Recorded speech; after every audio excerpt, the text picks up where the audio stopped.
I'm really bad at social situations. It's like I drink a giant cup of coffee right before I walked out the door. And I'm sure a lot of people feel that way, right?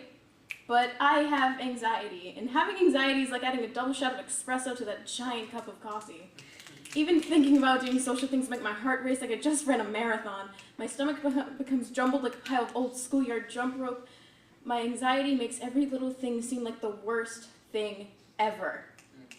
Ordering at a restaurant, something that may seem so simple becomes an entire debacle of mumbled words and staring intently at the stained plastic menu sitting in front of me.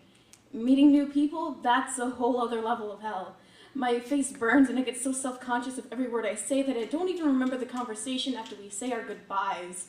And don't even get me started on being alone in crowds. I start sweating and shaking and I clutch my phone like if I let it go, I would melt. When I think about imprinting essays and projects, my eyes gloss over with tears and the only breaths I can take come out as hiccups and sobs.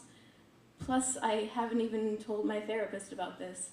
Every time I go, I plan exactly what I want to say to her. I want to tell her about all these horrible experiences and what it does to this teenage head of mine. But once I sit down on her overly soft couch and she looks me in the eye, my mind blanks. She asks me questions about school and my depression, and I babble about minuscule things and lie about how I don't think life is meaningless anymore. And before I know it, my time is up. My chance is gone, and I won't see her for another month, a whole other month of clammy hands, sleepless nights, and cries for help that fall on deaf ears. Great.